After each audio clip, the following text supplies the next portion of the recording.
This man is Robinson. He works as a submarine captain for a company called Agora, which is a company engaged in finding and researching sunken ships at the bottom of the ocean. But on that day, Agora decides not to renew his contract on the grounds that they no longer need him. Robinson begs the company to keep him because he has been with the company for over a decade, but Agora has decided to fire him, and they will give him compensation money. Robinson's life is completely shattered after his wife chose to divorce and abandon him because he was too concerned with his job over his own family, and now he has to lose the job. In his current state, Robinson doesn't dare meet his son and ex-wife because he doesn't want to spoil their happiness with their new family. The dismissal by the Agora company also happened to his two friends, Kirsten and Blackie, who had been fired first.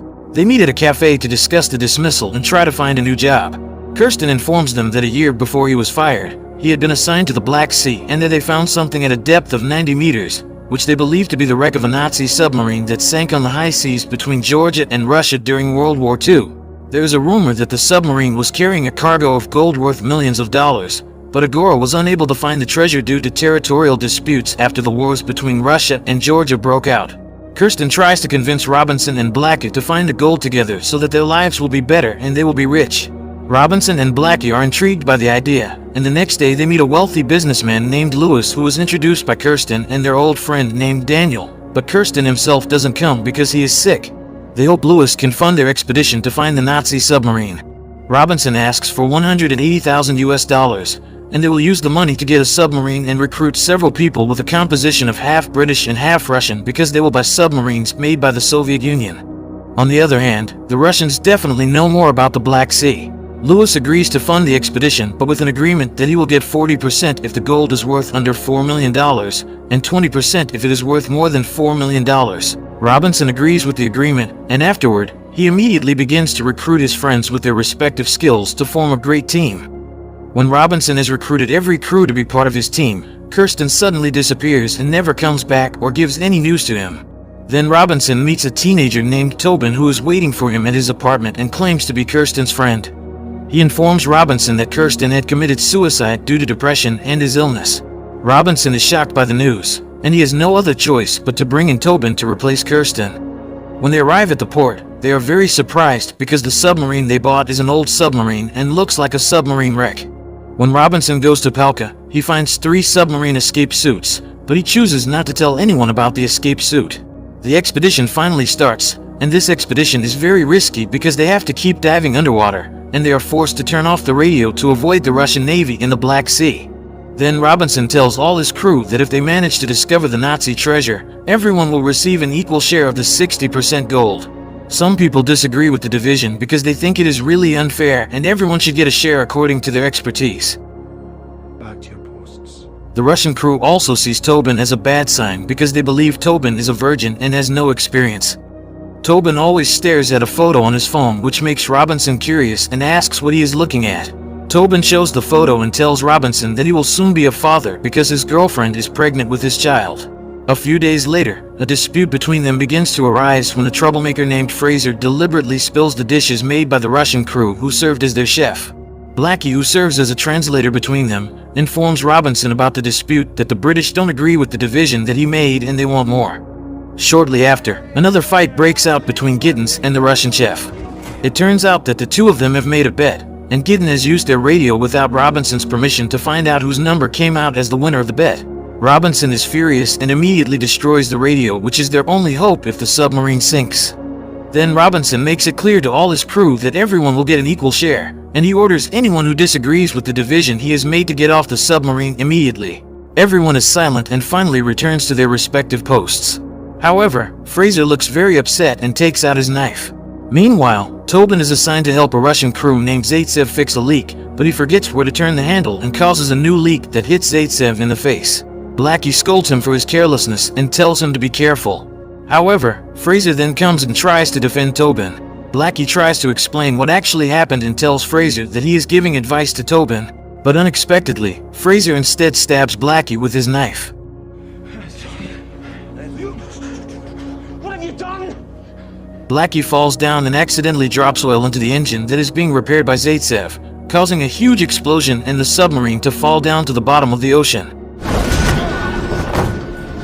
After 18 hours of unconsciousness, Robinson finally wakes up, and he is shocked to see that Blackie and Giddens have burned to death. The British crew tells him what has happened and that the Russians have taken over the part of the submarine where their food is stored. They are furious and want to kill Fraser after he killed Blackie and ruined their plans. Robinson tries to meet the Russian crew and persuades them to revive the submarine together because they only have 36 hours before they all die. Fortunately, a Russian crew member named Morozov can speak English fluently and became the translator to replace Blackie. However, Morozov doubts if they can run the submarine again because now they are short of crew and the submarine's steering axle is badly damaged. Robinson asks Morozov to persuade Baba and Zaitsev to make peace because they are experts on sonar and machines. Baba and Zaitsev finally agree to work with them again, but Zaitsev promises to kill Fraser when they get to the surface. They try to make a sound by banging iron rods, and after a while, Baba is finally able to find something not far from their submarine. However, he isn't sure if it is a Nazi submarine or just an underwater dune. Fraser, Tobin, and Peters decide to dive to ascertain if it's a submarine or something else. After diving 100 meters, they find a sand dune, and Fraser is pretty sure it isn't a submarine but just a dune because the ground is moving. They are initially desperate and think their mission has failed, but when Tobin tries to dig into the sand, he finds something like the Nazi symbol. It turns out to be a Nazi submarine that has been buried by the sand. They immediately enter the submarine and find many skulls of Nazi soldiers inside. After going through every hatch on the submarine, Fraser finally discovers the gold they are looking for. All the gold has a total weight of 4 tons, and they take all the gold to the submarine using a winch. They initially don't find any problems, but the gold is too heavy, which causes some of the gold to start falling. Peters tries to hold it so that all the gold will not fall into the abyss. Unfortunately, he slips and falls into the abyss after the safety rope on his body breaks due to being run over by a wheel. Tobin and Fraser can't save him and are forced to return to the submarine. Although they manage to get the gold, the situation becomes difficult because to run the submarine they need at least 9 people. They force Daniel to replace Reynolds, but Daniel refuses and asks Robinson to have a secret conversation. Daniel tells Robinson that all of this has been arranged by the Agora Company, from their dismissal to a wealthy businessman named Lewis, which was actually just part of the Agora scenario. Daniel also tells Robinson that Kirsten is still alive and didn't kill himself, but he was paid $30,000 to persuade him and Blackie to take an interest in the gold. And if they manage to find the Nazi gold, Agora and the Russian Navy will wait for them on the surface and will arrest Robinson and all his crews for theft. I said I'm sorry. Everyone is furious and wants to kill Daniel after knowing that they have been framed by Agora, but Robinson has locked him in a room to protect him because they have lost a lot of crew and maybe they will need him. Robinson changes his plans and has the idea of going to the north of Turkey because the Russian Navy is in the east and they will not dare to enter the territory of another country. Robinson assures them all that they can definitely do it, and he doesn't want to go home empty-handed. On the other hand, the gold they got turns out to be more than they previously thought, and now all the gold is theirs without having to share it with the Agora. They only have 14 hours before the submarine's battery is completely discharged. In the middle of the journey, they encounter a big problem because it turns out that they have entered shallow water that is risky to pass through, and they are already in front of a valley that is only 100 meters wide. Morozov tells Robinson to turn around, while Fraser wants them to all give up and rise to the surface immediately. Fraser gets into an argument with Robinson and says all the gold has made Robinson crazy. Robinson takes his gun and warns all the crew to return to their respective posts. He gives the order to risk crossing the narrow valley as it will only take them an hour to cross it instead of going around it, which would take much longer. But again, Daniel begins to provoke Fraser to kill Zaitsev by saying that he is the only crew member who knows about submarine engines, and if he dies, the submarine will rise to the surface. Fraser has lost his mind and is being influenced by Daniel's words. When they almost make it through the narrow valley, Fraser makes trouble again and ruins their last plan by killing Zaitsev.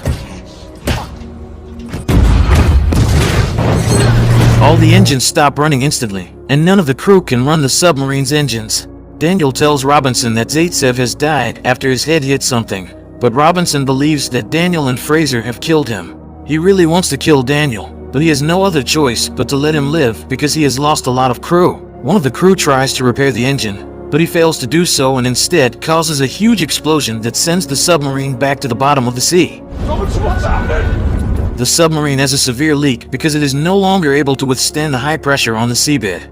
Although they'd have fixed the leak, it doesn't work at all because water starts to enter the hull. When Reynolds and Baba try to escape from there, Daniel deliberately closes the hatch and lets them drown. However, Daniel has to accept his karma after his belt gets stuck in the hatch door and he cannot save himself. He begs Morozov to help him, but Morozov realizes that Daniel has killed all the crew, so he lets him drown to death. Morozov rushes to the last hatch with Robinson and Tobin, but he is surprised when he sees Robinson taking out the 3 escape suits that he has kept. Morozov is very disappointed because Robinson didn't tell them all that they had escape suits. However, Robinson tells him and Tobin to quickly put on the escape suits and escape from there, while he will come out using an emergency tube to get him out of the submarine. Morozov realizes that Robinson sacrifices himself for them both because he won't be able to get out without someone pulling the lever. When Tobin intends to bring a bar of gold into his escape suit, Robinson forbids it because the gold is too heavy and the escape suit will not be able to lift it to the surface. When the water starts to enter the last hatch, Robinson immediately puts Tobin and Morozov into torpedo tubes to get them out of there. Tobin finally manages to rise to the surface and is followed by Morozov moments later. They see a land not far away, and Tobin wants to wait for Robinson first. But Morozov tells him that Robinson had lied about the emergency tube because to get out of there, someone had to pull the lever of the torpedo tube. Shortly after, another escape suit appears on the surface, and it turns out that it is not Robinson but gold that was inserted into it by Robinson, along with a photo of his son and ex-wife. Meanwhile, Robinson awaits his death while remembering all the good memories he had with the people he loved the most.